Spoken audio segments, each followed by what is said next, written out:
candidat à la présidentielle confirmé nañ ko wala. C'est confirmé. On a fait notre déclaration de candidature pour wax sénégalais yi que ne dañuy nekk candidat incha allah ci élection présidentielle yi ñu jëm. Bien entendu dafa am ay conditionnalités yu mu laaj yoo xamante ne bokk na ci parrainage bi moo tax incha allah dinañ commencer dérouler suñu stratégie pour parrainage bi moo tax ñuy lancer également surtout la jeunesse lancer leen appel pour que ñu parrainer ñu am un candidat jeune un candidat de la jeunesse pour mën a renverser la donne parce que li fi nekk on peut pas faire du neuf avec du vieux il faut que ñu changer complètement il faut ñu renouveler la classe politique et gëm nañ ne tey c'est possible su dee nit ñi engagé wu nañ te pare nañ pour porter le drapeau avec d'autres bien entendu. D'accord concrètement lan nga mën a apporter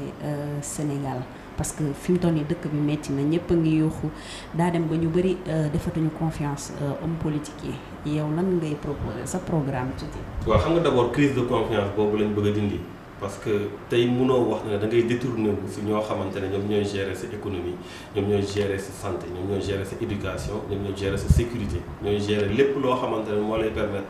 nga dund si jàmm si sa réew. nga ne déedéet ñooñu dama leen di dummóo yu léegi parce que duñu dara parce que ñoom ñëpp a yem loolu bés bu ñu si tollee rek dañuy dem ba renoncer dañuy dem ba croiser les bras te si boobaa day profiter si ñu bëri dañ jàpp ne ñaari voie rek moo mun a am pour changement am benn bi dañ ko exclure totalement bu ñu exclure totalement mooy la voie violente mooy armée mooy ñëw comme ni yeneen pays yu bëri ñu ko defee loolu dafa doon loo xamante ne dañuy ñaan yàlla mu musal ñu si beneen voie bu def c'est la voie démocratique maanaam soo bëggee changement am da nga dem toog fa ñuy décider te fa ñuy décider lu la fay yóbbu mooy nga am légitimité président de la république su mënee jël ay dogal c'est parce que dañ ko fal député yi suñ mënee def yenn nii c'est parce que dañ leen a fal donc pour nga am légitimité nag il faut nga dem vers les populations il faut nga dem jëli seen suffrage te pour nga jëli seen suffrage il faut nga doon un acteur politique donc suñu bëggee wax na ne politique baaxul wala kenn warul def politique loolu mooy dañoo renoncer changement parce que boobu voie rek lañ mën a jaar pour changer mbir yi donc gëm nañ tey que ne ce changement là dafa jot du suba du ginnaaw suba tey il faut agir maintenant donc moo tax ñu sumb loolu te gëm na ne la seule voie mooy yegg si fu ñuy dogalee ñu mën a dogal pour mbir yi changer beneen bi mooy gis nañ ne façon bu ñu doon yoree réew boobu ba léegi wute na ak lu askan bi bëgg non seulement wute na ak lu askan bi bëgg waaye joxewul ay résultats yu tax askan bi mun si am gis ci seen bopp gis nañ ne tey ndóol bi gën na yokku loolu ma lay wax ni ay chiffres ñoo ko joxe la pauvreté yokku na de 500 000 personnes depuis 2012 sooy gis tey lu jëm si pauvreté bi si pays yu gën a pauvre nee nañ jóge nañ 25e ñu ngi 22e pays les plus pauvres donc gis nga recul bi soo gisee tey si IDH mu indice développement humain bi toujours dafay wàcc parce que tout simplement li jëm si ay éducation santé ak nit ñi nu ñuy dundee toujours Sénégal daf siy régressé xale yi ñu ngi dugg si géej gi dugg si gaal gi ba léegi xale yi ñu ngi jaar Libye ñu leen di jaay foofu xale yi ñu ngi dem si côte Mauritanie yi dafa wuti jën ñu leen fay tirer ay fetal xale yi ñu ngi am diplôme duñu liggéey xale yi ñu ngi bëgg a jàng mënuñoo jàng donc bu lañ doon gérer boobu ba léegi lan la changé si réew mi changé wul rien du tout moo tax dañ ne ñi ko doon gérer ak ñooñu ñëpp jërëjëf parce que tey am na ay mag yu fi nekk yoo xamante ne ñu ngi ànd ak Macky Sall te Macky Sall moom moo leen fi teg moo leen fi saxal sooy xool fu kii solennel bu am moom ñoom ñooy nekk si wetam ñooñu dañ leen di wax na leen mais félicitations. ñun ñoo war a jël suñu responsabilité pour changer mbir yi du keneen changement bi ne dafa dem d'abord si mentalité yi parce que dañ jàpp ne révolution armée su amul sa révolution des mentalités dafa war a am façon bu ñuy gisee mbir yi tey état soo xoolee ñu toog si réew mi état nit ki soo yeggee si état da nga jouir maanaam na nga fexe tout ba sa affaire baax sa famille baax et cetera loolu dañ ko bëgg a changer dañ jàpp na ne état dafa war a noonu appareil boo xam ne dafa war a nekk au service des populations dañ jàpp tamit que ne sénégalais bi si boppam taxawuñ ko muy sénégalais biir réew ak sénégalais bitim réew sénégalais biir réew lépp loo xamante ne su dee xarañte la mu am ko su dee mën-mën la mu am ko sooy jël liggéey di ko joxe te mu doon alal bu bëri commencer par sénégalais yi ba pare mooy le secteur privé national il faut un patriotisme économique su dee tali lañ war a defal su dee am na sénégalais yuy defar tali ndëkk ko nañ leen privilégié ñoom sénégalais yoo xamante ne ñu ngi nekk ci ay jafe-jafe te seen dëkk am ay ressources muy ay ressources naturelles yu dul jeex parce que tey ñu ngi wax pétrole gaz mais avant pétrole gaz amoon na or diamant zircon astafurlah zircon phosphate et cetera zircon ñu ñooy 3e exportateur mondial mais loolu yëpp est-ce que gis nañ ko feeñul fenn parce que même sooy tabax salle de classe da ngay dem lebi pour tabax alors que pays développés yu bëri yu am ay ressources naturelles d'abord dañuy am investissement sous fonds propres yuy jógee seen ressource moom mooy investir seen développement jàpp nañ na loolu dinañ fexe ba suñuy ressources yi mu dellu ci sénégalais yi parce que ñu koy jox ñu ñoo leen ko gën a soxla téeméeri junni yoon jàpp nañ sénégalais de l'extérieur bi nga xamante ne mu ngi ci biti mais mu ñu yem rek ci ñoom ñu ngi dugal ay milliards chaque année mais loolu c'est trop réducteur bëgg leen naxee ay députés de la diaspora et cetera bëggoon nañ def conditions yi war a tax ñoom expertise bu ñu am à l'étranger suñu bëggee ñëw Sénégal pour mën ko fi doxal mën fi toog mën fi nekk ñu mën am possibilité doxal ko malheureusement ce n'est pas le cas ñu ci bëri ci ñoom suñu ñëwee dañuy am difficulté ba dañuy delluwaat et cetera expertise bu ñu am dañuy préférer une expertise étrangère même si dee fu ñooñu jàngee fa la ñuy jàngee dañuy préférer ñooñu ñu samp leen fii dëgëral leen que ñoom ñu leen di privilégier donc sénégalais bi dañ ko bëgg a gën a jox gëdd rawatina encore ci sénégalais bi fi nekkoon maanaam suñuy maam yu ñu fi bàyyi tey ñun yu bëri dañ koy inspiré feneen alors que tey am na valeur ay principes yoo xamante ne ku mel ni Cheikh Amadou Bamba bàyyi na ko fi bind na ko ku mel ni El Hadji Malick Sy def na ko fi et cetera bëgg nañu delluwaat ci suñuy valeur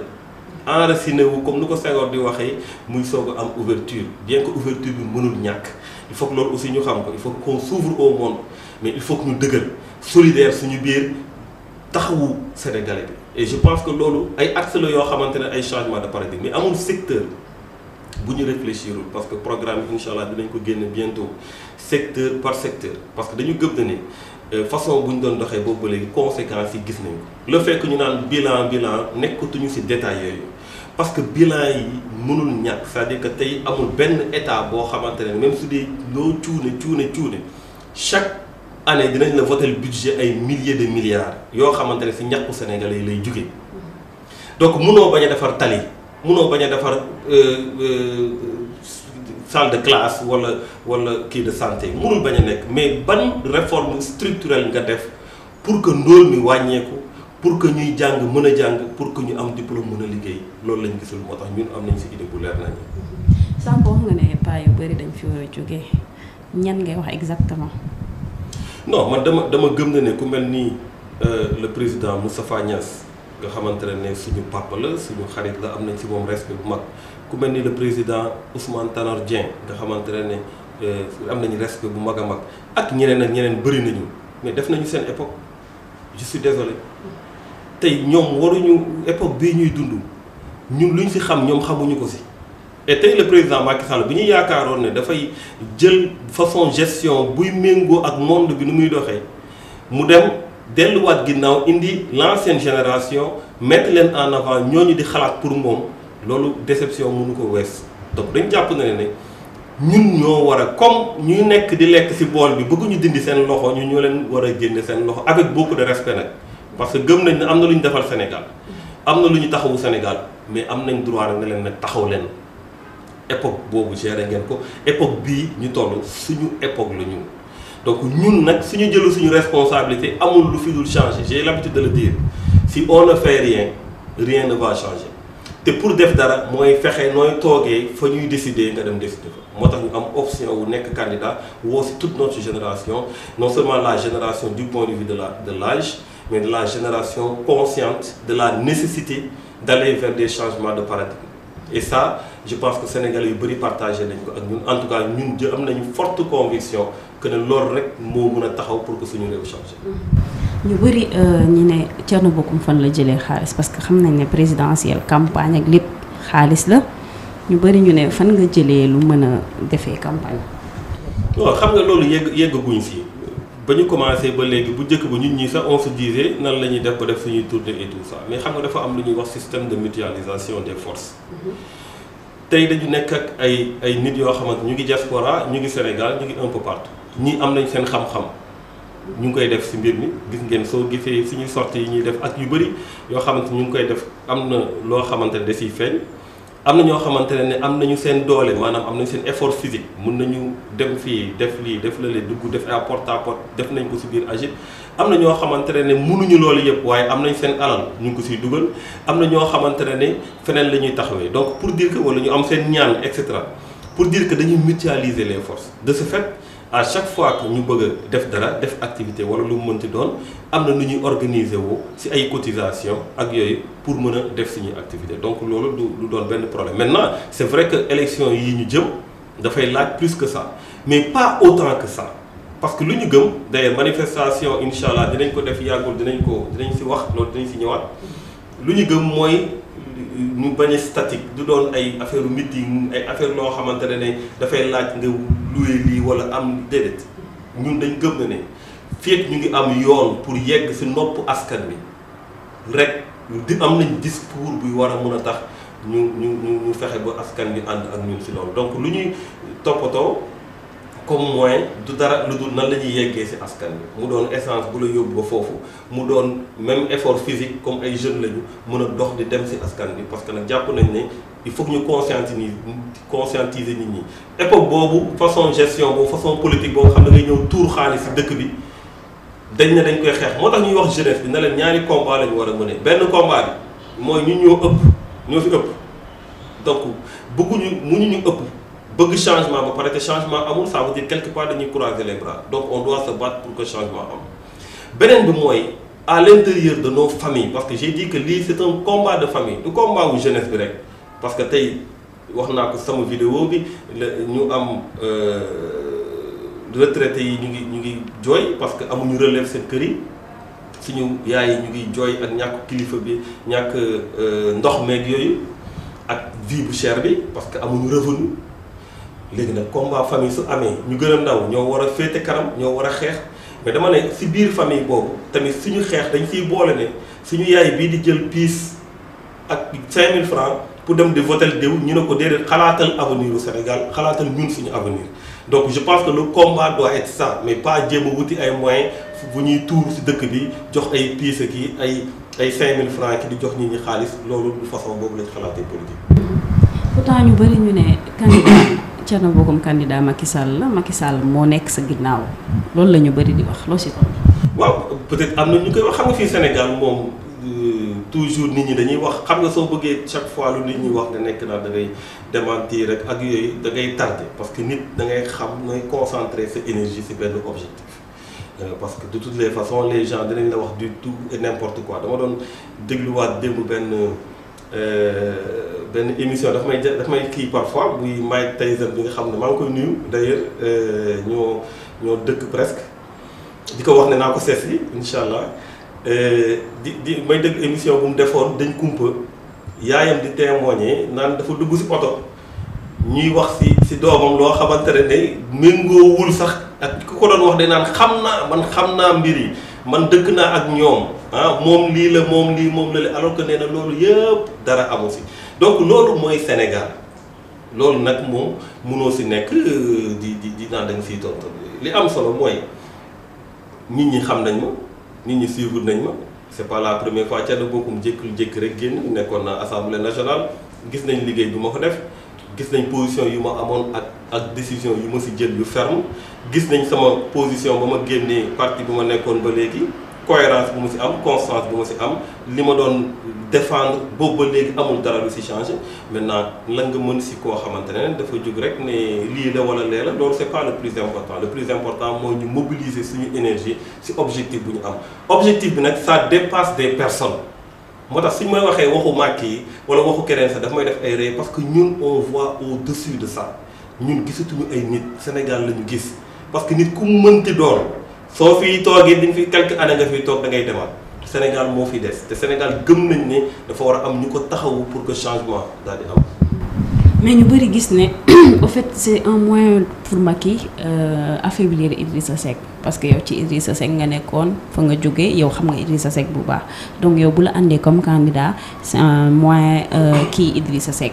baare ko. waaw mais c'est une drôle de manière d'affaiblir Idrissa Seck parce que d'abord benn génn naa kenn déggu moo wax ci moom lu ñaaw au contraire ñaar temps yi rek ba mbirum coow li amee si mbirum bàkk ak mbàkk et tout ça gis ngeen sama intervention ah ensuite kenn mësuma dégg may wax waa réew mi wala ku mënti doon quitter réew mi nga ñëw si man donc su dee pour affaiblir ko xanaa kon c'est le contraire pour te dire que même ñuy joxe ay argument si seen i idée amuñu argument bu leer je pense que ne yéen ñëpp yéen siy teg seen bët non demal ne ñun dañu dépasser problème de personne nekkuñu si problème mu Idrissa Macky keneen ak keneen ñun dañu concentré wu si mbirum Sénégal dañ gëm na ne Sénégal fii mu toll dafa war a am ay changement yu leer nañ te loolu gëm nañu ne suñu génération moo ko mën a apporter à condition que ñu mouiller le maillot à condition que ñu dem toogi fa ñu décider pour que mbir yi changer voilà loolu nag la ñu concentré wu du leneen moo ñuy divertir. mais quand même seetlu nañ ne ñu bëri ñu quitté woon Idy nekkoon ak yow après dañ la bàyyi ñu ngi wax turu Samba Thioub et tout bàyyi la peut-être loolu coow loolu moo tax ñu quitté Thierno. non du tout demal nga laaj leen y a pas de wala aussi su dee loolu la tamit ça serait dommage parce que gisuñu ko si man dégguñu ko si man gisuñu nu ma koy doxee non je pense que nous sommes xam nga agir lu ko créé mooy liberté maanaam man dama am sama liberté jël samay responsabilité à un moment donné de la vie loolu laa mos a mel man je suis un homme libre totalement libre moo tax c'est même utopique de penser que je vais me libérer quelque part pour dem tënk sama bopp ailleurs c'est pas possible mënul nekk ñi ma xam-xam nañ loolu. ensuite je suis une personne responsable su ma analyser dara xam na ne lii laa si war a def dama koy def donc mënu ma def loolu ba pare man di ko bañal keneen donc képp koo xamante ne mu ngi ànd ak man am na liberté ak responsabilité buy war a mun a tax mu ne ah ñoo àndoon àndatuñu mais loolu du benn problème au contraire loolu ñoom ñëpp ñoo xamante ne dellu nañu réew mi ñoo si mën a tudd dañu garder les mêmes les bons rapports parce que c'est ça le gentleman on a de très bons rapports fii nag mooy siège Agir donc chaque jour soo fi ñëwee di nga gis soo génnee nii di nga gis nit ñi di ñëw chaque jour nit ñaa ngi adhéré macha allah alhamdulilah. mais ñu ñëwaat ci sa quitté réew mi. bëgg nga mbirum réew mi de. il faut ñu ñëw si. da ngaa invité waa réew mi man nekkatuma réew mi. waaw li indi sa création parti Agir frustration la bu juddu ci biñ la génnee ci liste yi pour nekk député législatif frustration boobu moo la topp ba nga créer Agir loolu la ñu bëri gis. waaw mooy lu ma la wax rek ku ne mën na gis lu ko neex xam nga li am solo mooy la ñun dañu nekk ay nit yu responsable je pense que pression bu ma jot bëri na ñoo xam ne suñ ko jotoon nekk nañ di dugg ci ay détails moi je reste constant amul émission bu ma demul waxtaan bu ma demul buñ ma naan la moo tax nga jógee réew mi ma réponse est constante convenance personnelle parce que nag dama jàpp ne convenance personnelle mooy tax nga dugg ci dara convenance personnelle war na mën a tax nga génn fa yaay xool lu la doy nga dugg yaay xool lu la doyul nga génn wala loo jàpp ne lii moo war a mën a tax nga génn c'est tout maintenant mbirum frustration ak yooyu dinaa la defal révélation man ba may jour ñu ngi koy waxtee encore jour ba ñuy déposer liste yi si suba si xamoon naa ne du ma bokk si liste yi si suba si xamoon naa ko teewul nekk nañu di liggéey si liste yi maa ngi jour boobu jour bu ñuy déposer liste yi sama jour anniversaire c'était le 30 mai j'avais même organisé une petite fête à la maison pour sama xarit yi et tout ça mais ba léegi nii teguma tànk si fête ba parce que maa ngi ñëw sama kër vers 5 heures du matin dañu obligé dem pour déposer liste yi et tout pour te dire boog le matin laa xam ne man du ma bokk si liste yi terewuma j'étais là je suis resté ba ñu déposer liste yi ba liste yi génnee coow li bëri et tout ça gis ngeen ma j'étais en campagne dem fu ne voilà nekkoon si équipe bi et tout donc où est le problème su dee le fait que ñu tànn ñeneen à ta place nga nekkoon non pour man du question tuuti métti non pour man du question de tànn ñeneen à ma place xam nga ku nekk ak philosophie bi nga am si àdduna man dama jàpp ne pour nga jaar si yoon il faut nga jóge si yoon te jóge ci yoon ça veut pas dire que ne yaa ngi am looy raté peut-être que opportunité la pour nga tegu ci beneen yoon. donc man gëm-gëm boobu laa am. ensuite député qu'est-ce que j'ai à je n'ai plus rien à prouver loolu laa gëm dama gëm na ne ba ma fa nekkee wane naa sama bëgg sama réew taxawu naa sama askan am naa fa ay décisions yu ma fa jël yoo xamante ne nit ñi am nañ preuve ne man ay privilèges jiitalu parce que bu leen fàtte damaa nekkoon président commission comptabilité contrôle assemblée nationale moo nekkoon sama premier poste ñëpp gis nañ taxawaay bu ma fa am pour mbirum xaalisu assemblée nationale leer après ñu dàq ma nekk simple député lu des ci législature bi yëpp donc liggéey naa fa luy tax sénégalais yi en tout cas ñu xam ne gëm naa sama réew xam naa luy état te jiitalu ma ay privilèges jiitalu ma ay am-am ak ay poste ki koppar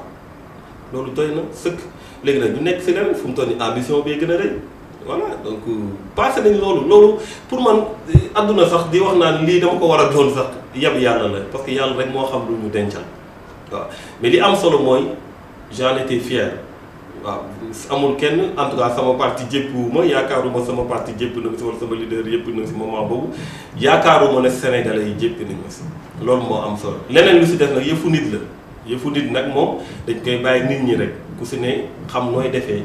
mais man li ma jàpp mooy mbirum yàlla moom noppi na ba pare moo tax amul lenn lu may dénk wala lu may xañ ba mu am lu muy def si man wala lu may frustré mais moment buy jot rek si àdduna jëlal say responsabilités nga jël say décisions nga avancé c'est le plus simple c'est le moom mooy yoon bi.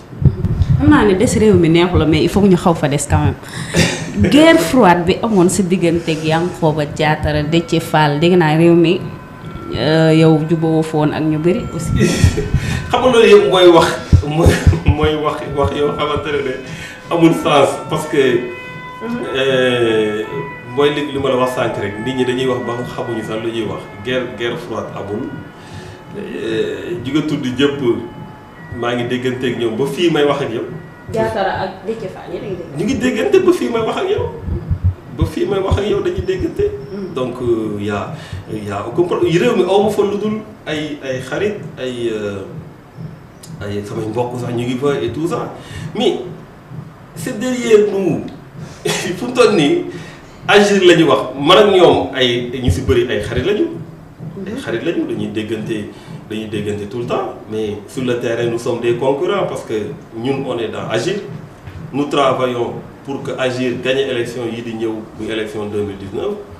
voilà c'est le plus simple maintenant relation gentleman bu war a am en tout cas ñu am na ñu ma ko ci amal vraiment sans aucun problème parce que li am solo mooy jaakaaruma am na lu ci ñaaw xanaa mu am ñu ci bëgg a ñaawal am na certes ñoo xamante ne au début ñu ngi doon manipuler ay jeunes ñu may wax ay kàddu di inventer dañ ko jox xaalis benn ministre moo koy kii lu ne ñu indi lu ne ñu génn mais loolu pour man c'est normal parce que à un moment donné quand tu quittes un parti boo xamante ne am na fa représenté woon te tamit nga xeex fa pendant des années te joxe woo benn explication nit ñi lu ñu leen wax mën nañ ko gëm mais bon après aussi am na ñu bëri di ñëwaat vers moi dama non dañu jiw moom yéeg lii et puis voilà jeex na adduna bi loolu la man ça me dérangeait pas parce que xam naa tôt ou tard pënd bi dina wuri pënd bi tey wuri na en tout cas pour ñu gis ne wuri na am na ñoo xam dañ ne naan wureegul ñu ngi xaaraat encore dinañ xaar ba xaat yi li am solo mooy ndox fa mu doon taa soo demee fekk fa ay tepp dañu bëgg a gëmloo Sénégalais yi que ne Sénégalais gëmul dara wala politiciens yi gëmul dara gis nga loolu bokk na ci lu ñuy tàggal il faut que ñu identifier nit ñi xam kan mooy kan c'est important parce que soo waxee politiciens yi yëpp ñoo yem ba pare yow jugoo pour jëm jëli seen place changer réew mi ça veut dire que da ngaa abandonner réew mi parce que nag su dee képp kuy mënti jóg tey ku làng jógee ci làng ja ku mënti doon même soo xamee ne ku baax la ku truc et cetera mu ñëw ne damay laaj réew mi rek wala damay def dara rek nga ne politicien la rek say ñu ne kon ñoom ñëpp a yem loolu dafa ñaaw il faut que nit ñi ñu xam ne am na ñoo xamante ne am na lu ñu gëm te nag man moom personnellement li may wax nii yamuma rek ci wax ko su doon defuma woon benn preuve sax wax ko rek laay mën a def nit ñi problème de confiance soit nga gëm ma wala nga bañ ma gëm parce que fii loo fi wax nit ki waxoon na leneen mais man dama def parcours man dama joxe ay preuves si probité si sincérité si bëgg sa réew patriotisme si dévouement si dummóoyu lu jëm si ay privilèges ak lu mën doon mais sëñ soxna si jëwi nag Khady man su doon ay privilèges xaar du ma nekk fi di sonn di wax ci sénégalais saa yu ma génne maa ngi wax sénégalais yi luy changer réew mi ak lu ñuy def ba jële fi régime bi fi nekk mais su doon ay privilèges rek la xanaa nag am naa quand même tolluwaay boo xamante ne ñeneen ñi soxla nañ ma dem jël benn poste toog jàpp sama njàmbur def comme ñu bëri mais dañ gëm ne réew mi fii nii ñu ngi jël seeni këll dem di jëli loo xam dañ ko indi seen njaboot rek kenn du toppatoo këllu Sénégal këllu Sénégal nag moo jar a toppatoo parce que nit ñi am na ñoo xamante ne amuñu sax këll bay naan dañuy jëli lu ñu am gëm na ne luy mën a sotti la moo tax ñu siy appelé notre génération la jeunesse appelé si suñu papa yi suñu yaay yi ñëpp ñu war ñu jàppale parce que l'avenir c'est nous te ñun amuñu yenn complexe yi ñun suñu waxee dañuy changer rek incha allah dañuy changer yàlla rek moo mën a doon obstacle mais du leneen parce que am na gëm-gëm bu nekk si ñoom. yaakaar nga ne am nga chance su jaxase carte bu baax. am naa si yaakaar bu baax parce que gëm naa ne li ma gëm majorité sénégalais yi moom lañ gëm. man j'ai fait le terrain j'ai été à l'écoute des sénégalais je suis parti dans les universités dugg si chambre par chambre je suis parti un peu partout li man discours bu may wax moom la sénégalais yi gëm. li ma gëm moom la majorité gëm problème bi kay problème de confiance crise de confiance moo amoon boobu ba léegi mooy kan ngay wóolu da ngay ànd ak diw ñu dem ba si biir mu jaar benn corniche ne la ah man finalement kee laay àndal et cetera ñun nag dañoo leer si loolu dañ ne lu ñu bëgg a def ça dépasse diw parce que ñun visé wuñu Massamba Mademba Mëxëri ñoom ñëpp dañ jàpp ne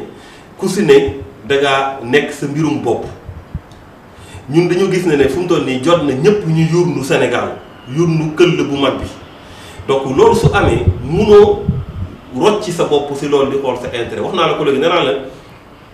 li ma nit mën a def suba su ma bëggoon tey ma am ko donc nekkuñ lu ñu nekk si ay calcul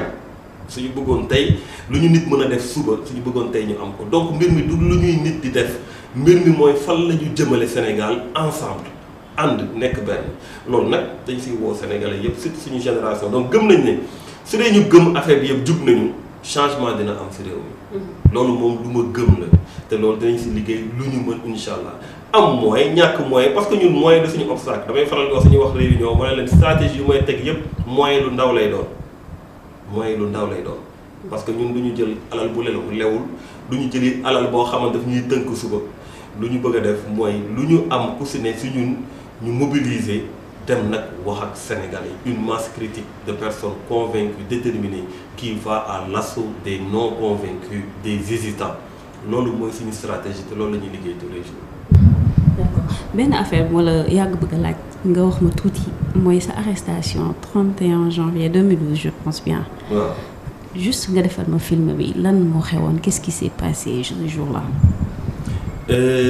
mooy avant élection yi. waaw boobu en fait dafa am ay jeunes yoo xamante ne maa ngi leen di nuyu de passage yoo xamante ne dañ leen jàppoon. bu police bu golf ah vraiment jàpp leen yóbbu leen dugal leen ci kaso bi parce que boobu environnement di situation bi nu mu demee woon ay jeunes réew mi donc je suis parti ma dem pour nemmeeku. xool qu'est-ce qui s'est passé et tout ça ba ñëw ñu ne ma Thierno Bocoum ma ne waaw ñu ne ma acca dindi sama ceinture dindi samay dàll dugal ma ci grille bi mais sant yàlla parce que jour boobu yàlla def na ne jour boobu la ñu faat Mamadou Diop ci biir grille commissariat bu ñu nekkoon ci télé bi noonu mooy télé bu nekk ci poste police bi ci la ñu amee information bi que ne dañu am na ku ñu fa rey mooy Mamadou Diop. ñu ngi jàll encore une fois famille pour dire rek que ne peut-être que aussi ñun nekk foofu noonu lu ñu façon bu ñu aar la woon parce que ñun combat duñ ci reculer ñun xamuñu loolu ba ñu nekkee jeunesse réew mi ba tey jii ba suba duñu nit yuy daw donc gëm nañ ne peut-être que ñun la waroon doon wala mu gënoon doy waar wala et cetera donc loolu mooy d'abord sant yàlla bi moo tax ma ne la man li ma daal si àdduna rek damay xool côté bu positif bi parce que dama jàpp ne lépp lu métti la après loolu nag ñu bàyyi ñu si guddi gi ne ñu ñëw leen pour signer et cetera ñu ñëw foo ne dañ ñuy bàyyi gars yi jël ñu yóbbu ñu dikk enquête et cetera yóbbu ñu police centrale yóbbu police golf on a fait presque les commissariats chaque jour suñu xëyee rek ñu yóbbu ñu et on a fait presque 11 jours après on nous a amené à Rebeuss inculpé ñu ay inculpation yu grave ay incendie xaw ma lan ak lan def ay accusations yu grave ñu dem juge bi xam na ne lii amul dara loo xamante ne am na si ñoom ba ñuy def enquête bi sax am nañ preuve yi que ne lii dara amu si ñoom seen bopp mais comme parfois da ngay sentir ne politique daf fiy laxasu donc gars yi yóbbuñu bañ demee juge bi bàyyi ñu voilà donc on a fait à peu près ay 11 jours quelque chose comme ça. ñoo ko dundee waaw d'abord benn bi mooy li mu si njëkk a remarqué ou li mu si njëkk a marqué du moins mooy que ne politique soo koy def malheureusement da ngay dem benn moment da ngay xam ne du yow rek loolu moo si xaw a doy waar parce que yow da ngay am fit bi am courage bi am ngëm-ngëm bi amul dara lu lay ébranler et tout mais après da ngay gis ne yu mel noonu su la dalee sa famille daf siy souffrir te loolu bokkoon na lu ma marqué parce que soo nekk si famille boo xam ne ay waxu police ak yooyu sax duñ ko kii dafay doon lu doy waar. C'est pour la première fois je veux dire parce que après jàppaat nañ ma fi et tout ça mais bon après c'est fini nit ñi tàmm nañ léegi suñu ne jàpp nañ Thierno sax dañuy naan tàmm nañ ko donc loolu da ngay dem ba xam ne politique noonu la malheureusement laa wax malheureusement parce que war nañu mën di def politique sans pour autant ñuy jàpp nit ñi surtout d'une manière arbitraire mais loolu mooy lu ma njëkk a marqué ensuite aussi ça m'a permis ma dem Rebeuss xam situation bu nit ñi dund foofu et puis épreuve la woon gis ñoo xamante ne dañu solidaire da ngay xam lu bëri daal da ngay xam lu bëri si àdduna. mais sa ex-co-détenu yooyu nga ñu la jàppandool am na quelques yuñ si tase ñu ne wootoo leen ñàkk yitte la ñuy xaw parce que déggatuñ la ba pare da nga leen attaqué woon à ce qui paraît sur Facebook. man mais yow fooy tibbee ces informations. Xadi man mosuma attaqué kenn dama sama page Facebook man du ma sax tontu xam nga àdduna nit da nga war a xam ne lu yenent yàlla sallallahu alayhi wa sallam Muhammad sallallahu alayhi wa sallam amul munoo ko am nit da ngay noppalu si loolu man damaa noppalu si loolu dama gëm na ne ak lu ma mënti def dina am ñu may attaqué ak lu ma mënti def dina am ñu may sosal ak lu ma mënti def dina am ñu may xeex waaye su ma defee sama bët foofu du ma avancé damay xool ñu ma bëgg damay xool ñu ma gëm damay xool ñu may jàppale damay xool ñu gëm na ne li ma leen di woo dëggu la si man loolu lay xool tous les jours mais musuma attaqué kenn sama page Facebook musuma attaqué kenn ak ñi ngay wax ne leen dama bokkal ak nag ñoom prison jeunesse réew mi ñooñu. non jeunesse réew mi kan laa si mos a attaqué leen abandonné bi kay su dee quitté réew mi la kay loolu kay moom c'est déjà fait c'est acté j'ai quitté je suis dans Agir loolu kay waxatuñu ko xanaa loolu lañ tuddee abandonné. d'accord ñu ñëw ci affaire Khalifa Sall bi noo jàngatee situation bi. affaire Khalifa Sall xam nga dafa doon loo xamante ne avenir daf ñu jox raison man damaa def contribution soo demee sama page Facebook di nga ko gis boo xam ne dama wax ne dañ nekk di violer ay droits wu Khalifa Sall. Je l'ai dit, je l'ai écrit wax sax ne bañ ko fale député rek dañ ko waroon bàyyi et tout wax soo demee di gis article mu leen nañ ñu dem ba si biir CEDEAO wax la même chose c'est pas que dama amoon xam-xam wala yooyu mais pour man c'est même une évidence c'était une évidence maanaam gouvernement bi ñàkkul xam na ne mu ngi violer ay lois muy violer ay droits mais régime boo xamante ne da nga jàpp na ne da nga war a jàpp nit ki takk ko ba mu dëgër dugal ko foo xamante ne du mën a fekkee ay élection parce que bëggoo mu nekk candidat sa yoon nekkutul ci procédure sa yoon nekkutul ci yelleefu nit lu ngay gis rek mooy résultat bi mooy nan la ñuy baralalee affaire yi baral ko avant ñuy déposer candidature yi mu am un verdict définitif xam nga verdict définitif rek moo mën a tax Khalifa Sall du nekk candidat maanaam suñu jeexalee recours yëpp bañ ne léegi verdict bi lii la c'est définitif boobu mooy tax du mën a nekk candidat mais fii ak ñu ngi seen jugement yii ñuy def nii du ko teree nekk candidat mu comme nu mu nekkee woon candidat en tant que député mais loolu nag la ñuy bañ moo tax suñ ko bàyyi woon nar a reprendre encore procédure bi et cetera day gën a jëlaat temps ñu ne non nañu tëxëñ affaire alors que yelleefu doomu aadama mais loolu c'est mooy lu gën a maanaam en termes de respect de l'être humain loolu mooy béyaabaa la nit ki da nga koy jox yelleefam da nga koy jox ay droit ba mu mot sëkk mais tey dañ ko violer complètement xam nga même au-delà sax de loolu CEDEAO sax dem na ba ne respecté wuñu présomption d'innocence mais loolu moo gën a grave encore parce que présomption d'innocence li nga loolu xeex la boo xamante ne dañ ko xeex un peu partout dans le monde parce que bu njëkk ba présomption de culpabilité moo amoon dañ ne woon nguur su la waxee yow la rek yow la yow yaay wuti ay preuve pour ne du man parce que nguur boobu dañ ko méngale woon ak yàlla dañ jàppale woon ne c'était le pouvoir divin kuñ fi teg rek yàlla la ñu dem ba démystifier loolu ba xeex xam nga lu ma lay wax ni yàgg na ñu xeex ko ba ñëw ci présomption de culpabilité ñu ne léegi yow soo tuumalee nit ki présomption d'innocence du moins soo tuumalee nit ki yow yaa war a indi ay preuves ñu ne la personne est innocente tant et aussi longtemps que sa culpabilité n'a pas été démontrée hors de tout doute même le doute day profiter à l'accusé si ñu wax tey ndax def naa deful dañu naan bàyyi ko parce que mieux vaut nga am un coupable libre qu'un innocent en prison donc loolu c'est des principes yoo xamante ne ñun jàng nañ ko keneen ak keneen xam nañ ko depuis longtemps xeex nañ ko ba teg ko fële mu indi ay révolution dans des pays et tout tey Sénégal 21e siècle ñu ne respecté wuñ sax présomption d'innocence di accuser nit ki te juger goo ko indi woo preuve indi woo dara donc acharnement moo am ci mbirum Khalifa Sall moo tax tey dama jàpp ne ni lu mu def dama si ànd ak moom na présenter candidature am parce que nag sénégalais la am na ay sénégalais yoo xam ne jàpp nañ ne dafa war a nekk candidat donc présenter na candidature am et puis c'est tout man dama gëm ne il faut un combat politique parce que fu mu toll nii dañ ko bëgg a noot politiquement. mel ni Macky Sall laa bëgg a noot opposition bi parce que gis nañ kaaw Karim kaaw Khalifa Sall parti politique yëpp a ngi tas réew mi tas na PDS donc mu mel ni force dafa réduire opposition bi à rien du tout. non xam nga réduire opposition bi moom Macky Sall ba mu juumee mooy ba mu jàppee dana ne daf cible am mooy opposition bi cible am waru woon nekk opposition bi cible am peuple bi la waroon doon mun na réduire opposition bi lu mu bëgg à sa plus simple expression ak expression bu mënta utiliser mais mënul réduire le peuple l'attend sur un bilan qu'il n'a pas donc loolu mënul na même su doon éliminer na ñëpp xanaa du dem moom rek élection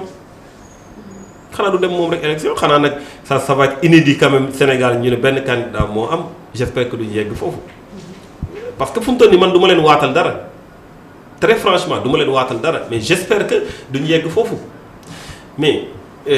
population yi su boobaa dinañ xool ndax dina mun na noppaloo population yi wala mënul noppaloo population yi xam nga même biir constitution bi dañ ci def opposition moo tax parfois su dee nit ñi dañ am toujours cible pouvoir mais opposition tamit mën na liggéeyal dëkkam c'est pas parce que parfois dañ leen naan non il faut nga ñëw pour liggéeyal sa dëkk au pouvoir mais c'est vrai pouvoir mu ngi liggéeyal réewam mais opposition aussi mën na liggéeyal réewam parce que opposition moom mooy indi beneen son de cloche moom mooy indi vivacité bu démocratie moom mooy indi ay critiques yuy mën a tax nit ki di mën a évoluer et tout ça donc opposition dafa baax ci constitution bi dañ ci bind opposition ci ne du président de la république de l'assemblée nationale dañuy wax aussi de l'opposition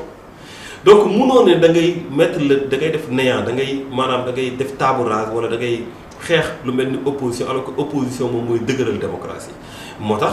idée boobu soo ko amee on se pose la question ndax démocrate nga parce que nag def na ko assemblée nationale groupe opposition bu ko constitué wu mu xeex ba groupe opposition amul génne sax loi pour loolu ça veut dire que moom pare na pour opposition bañ am mooy pare na pour rey suñu démocratie loolu nag jàpp nañ ne du yoon bu baax pour suñu réew. noo gisee gestion parce que ñu bëri ñu ngi tirer di wax lu nekk surtout que ñu bëri nee nañ dafa jaay Sénégal France avec problème mu Auchan beeg autoroute à péage beeg yëpp globalement noo gisee gestion. non gestion bu yàgg ba la rek mooy gestion buy ànd ak complexe mooy gestion buy ànd ak nguuru ñaar la soumission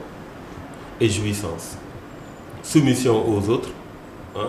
fii ak parce que da ngay gëm da ngay jàpp ne ñeneen ñi soo leen toppatoowul suba mën nañ laa créer ba doo am mandat xam nga président boo xam da ngay toog rek di xalaat deuxième mandat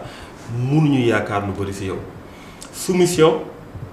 si ñoo xamante ne ñu ngi nekk bitim réew ba lu ñu bëgg mu defal leen ko jox leen sax loo xamante ne sénégalais yi mën nañ ko defal seen bopp mu jox leen ko parce que daf leen bëgg a neexal. jouissance mooy jël pouvoir jàpp ne ne soo nekk yoree nguur da ngay nguuru bi du lenn lu dul toppatoo boppam toppatoo ay bokkam ay et cetera yàq xaalis dépenser voilà ak surtout nu muy défendre ay nitam yoo xamante ne dañ leen a tudd ci ay scandale ah kumba am ndey kumba amul ndey maanaam dañu dugg ci cycle de recul mais loolu yëpp dañ gëm na ne c'est parce que même système bi la rek même façon de gestion bi la rek même nit yi la. pour man comme ni ko Mitterrand waxee pour nga changer politique il faut nga changer ay nit moom si loolu la xam ba mu ñëwee it ñu mu woo pour ñu jàppale ko si liggéey bi ñooñu tamit loolu lañ xam si nguur façon boobu lañ xam ne loolu la ñuy nguuree jàpp nañ ne il faut que ñu changer loolu yëpp il faut ñu nettoyer il faut ñu balayer loolu yëpp ba mu set et que ñu teg loo xamante ne dafay orienté wu si bëgg-bëggu askan bi parce que loolu rek mooy solution bi du leneen mais tey. li leer te leer mooy le fait tout simplement que sénégalais yi amuñu ndox rek c'est très très révélateur de non seulement si ñàkk respecté sénégalais yi parce que ndox mais xoolal ndox lu muy indi si doomu aadama soo yeewoo suba ndox ngay njëkk a jubali ba ngay tëdd ndox ngay soxla léegi nit ñi au lieu que nekk si ndóol au lieu que ñu dem wuti lu ñu indi seen kër dañuy xëy di wuti ndox. am na ay femmes yu ma rencontré loolu lañ ma wax ñu ne ñun suñu njaay meeg suñu yëpp dañ ko teg léegi ñun suñu liggéey mooy yeewu wuti ndox loolu rek c'est très révélateur non seulement si ñàkk respecter sa askan parce que au même moment yaa ngi yàq xaalis fii yàq xaalis fële et cetera mais c'est très révélateur en termes de gestion ça veut dire que ñoom defuñu gestion boo xamante ne dañuy prévoir dañuy anticiper si mbir yi parce que ñoom causes yu ñu joxe yëpp causes yu ñu mënoon anticiper la. ne léegi Dakar dafa bëri ay nit et cetera population bi dafa yokk mais ñëw war nga xam ne population bi dafa yokk soo toogee rek nga mën a anticiper si yoo xamante ne jëm na si ndox defuñu ko ñoom ils ne font que de la maintenance parce que loolu la ñu xam maanaam li fi am nañu maintenir rek c'est comme nga yor sa oto rek comme nga yor oto 2 chevaux rek chaque jour nga yóbbu ko ñu def vidange changer kii bi et cetera mu continuer di daw loolu la ñu yoree Sénégal alors que nit ñaa ngi am ay 4x4 ay leneen ñoom ñun ñu des suñu 2 chevaux bi pour nag ñu wuti 4x4 yeeg ak yeneen oto yu bees yi il faut que ñu changer façon bu nit ñi di xalaatee oto du pour mel oto benn moment da nga koy utiliser nga jéem a am nag objectif wuti beneen oto bu ko gën a yànc donc Sénégal dañ faut ñu dugal ko cycle bu bees boo xamante ne dafay mettre en avant les intérêts des populations ba pare mu indi beneen génie politique indi ay façon boo xamante ne day tax sénégalais yi ñu mën a insérer wu dans le monde actuel mais pas ñuy subir rek tout le temps te ñoom bien entendu loolu la ñu xam loolu rek lañ mën a def il faut que ñu jóge fii. Merci de vous abonner à Pikini Production. N'oubliez pas d'activer la cloche pour recevoir les notifications. Si vous avez aimé la vidéo, cliquez sur j'aime et laissez un commentaire.